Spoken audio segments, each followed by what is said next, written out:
explicar. Val, doncs,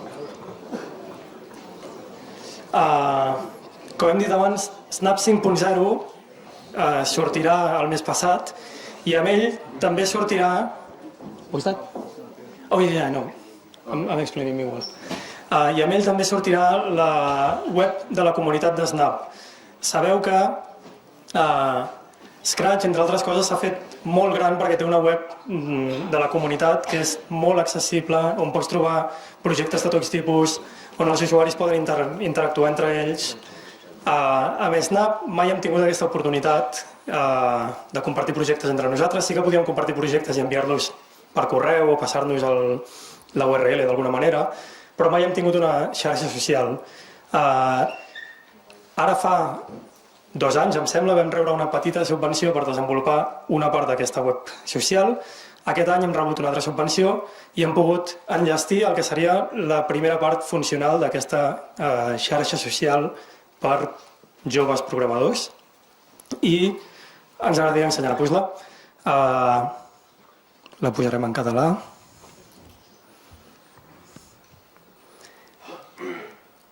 L'adreça és temporal, però si us la voleu apuntar, us convidem a fer-la servir. És aquesta que veieu aquí, Cloud Snap Berkeley edu/site. No és molt mnemotècnica, justament perquè està en proves. L'adreça final serà la web actual de Snap. Quan aneu a la web de Snap trobareu això. Llavors, el que trobem és una descripció del llenguatge, els últims projectes, els últims 20 projectes que s'hi han publicat, alguns projectes destacats i després una galeria de projectes que va canviant cada vegada que entrem a la pàgina. De vegades són fractals, de vegades són jocs, de vegades són projectes artístics, projectes científics, etc. Deixeu-me provar, per exemple, aquest projecte que ha fet el Jens. Veieu que s'assembla a la web de Scratch, però hem decidit baixar una mica el llistó per molts motius. El primer és que nosaltres bàsicament no tenim recursos econòmics. Per tant, no podem tenir persones dedicades a moderar comentaris, a moderar projectes. Per tant, hem decidit deixar fora totes aquestes funcionalitats fins que no aconseguim tenir, diguéssim, la capacitat humana o econòmica de controlar una xarxa social. Actualment Snap té 300,000 users? Is that it? Més de 300.000 usuaris. Per tant, sense diners això és difícil de moderar. I 2,5 milions de projectes, una mica més. També és difícil de moderar-los si no tenim la capacitat de pagar a una sèrie de gent perquè estiguin sempre al tanto del que passa a la xarxa social. El que sí que podem fer és examinar els projectes, incrustar-los en una altra web. Veieu, amb aquesta opció d'incrustació podem agafar un projecte que estigui publicat, triar què volem mostrar d'aquest projecte i això és un codi HTML que podem incrustar a qualsevol fòrum, a qualsevol blog de tipus WordPress, Blogger, el que sigui, a la nostra pàgina personal, on vulguem. Entre altres llocs on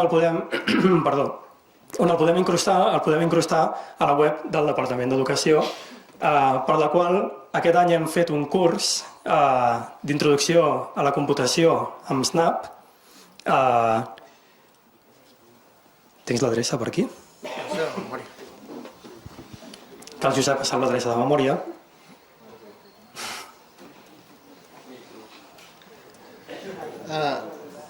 Ho tenim a la wiki de materials del departament. El que passa que encara no l'hem afegit a l'índex. Tu fas servir el ditet? A mi no em va amb el dit.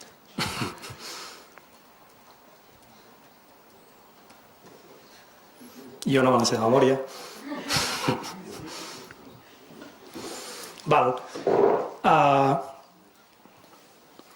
Aquí hi ha una mica de rotllo que ha escrit en Josep. I bàsicament la idea és un curs on hi ha molt poc rotllo i hi ha bàsicament vídeos.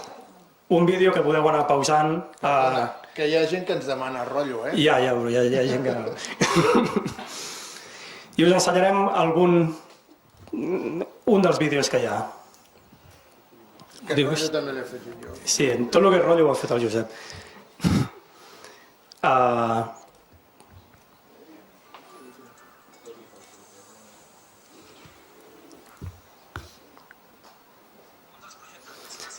No sé si ho podeu sentir, em sembla que no. La idea és, tots els projectes comencen amb una pàgina de Snap en blanc, totes les lliçons, per tant comencem de zero cada vegada. I el que fem és anar construint en directe i explicant els conceptes que es necessiten quan es necessiten. Val? És igual, deixeu-me ensenyar-vos com acaba la cosa. Amb la caràtula. Val, aquí, en concret, estem construint un acudit gràfic. Quan s'acaba el projecte tenim un parell de vídeos més, en aquest cas un només, d'aprofundiment, per afegir una mica més de funcionalitats al projecte que estem fent, i finalment sempre hi ha una proposta de resolució, que en aquest cas és aquest acudit.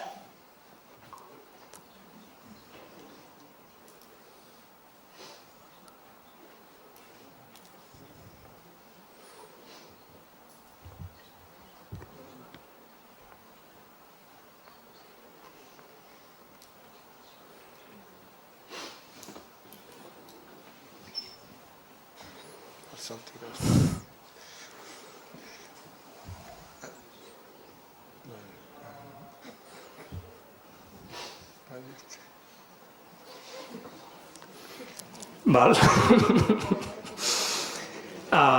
Eugenio és una font infinita d'inspiració. Bé, veieu, aquest visor de Snap que tenim aquí és una de les noves funcionalitats de la web social de Snap, que és justament el que obtenim picant aquí. Val? Per tant, serveix per construir cursos fora també de la web de la comunitat. Altres coses que tenim són un fòrum, la possibilitat també d'explorar absolutament tots els projectes que hi hagi a la comunitat.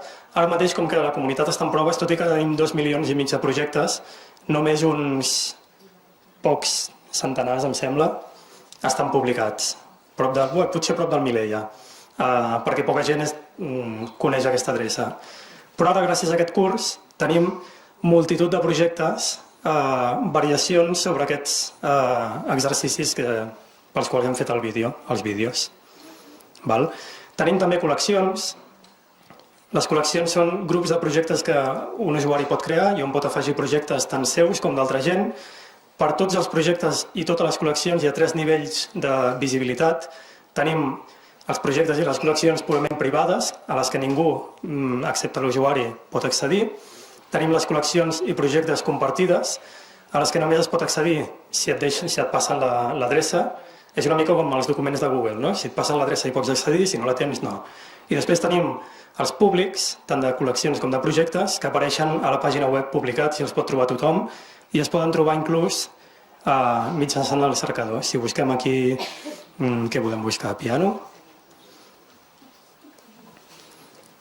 Trobarem tota una sèrie de projectes que tenen o bé el nom o bé la descripció la paraula piano. També trobarem tots els usuaris que tenen la paraula piano en el seu nom. Si busquem, per exemple,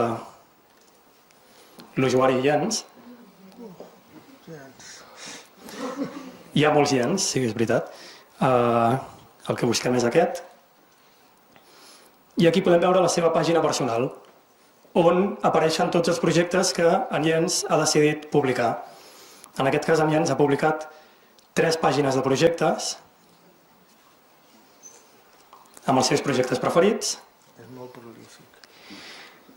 I també ens apareixen aquelles col·leccions de les que el Jens forma part. A les col·leccions no només hi pot publicar la persona que les crea, sinó que també podem convidar altres persones perquè ens ajudin amb aquesta col·lecció. Llavors, per exemple, totes aquestes són les col·leccions oficials de la pàgina de Snap.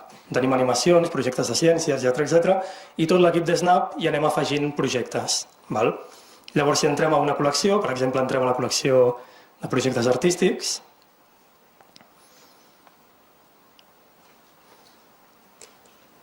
va lent perquè estem connectats a un mòbil, En realitat la pàgina és molt ràpida. Veiem aquí tots els projectes que pertanyen a aquesta col·lecció i també veiem qui són els editors d'aquesta col·lecció, en aquest cas tot l'equip de Snap. Val? I em sembla que una mica això seria tot. Aquí baix tenim coses més burocràtiques, que són de fet les que estan impedint que la web social estigui publicada ja.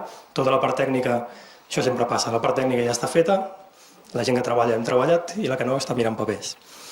I quan acabin la publicarem. Sí que tenim alguna cosa interessant per aquí sota, a part de paraules. Tenim materials i tenim els requeriments tècnics, tenim el codi font i tenim pàgines sobre extensions, la versió sense connexió i altres eines. Val? I em sembla que jo ho deixo aquí, no? No hi ha res més de la web social que s'hagi d'explicar, no? Doncs això sí.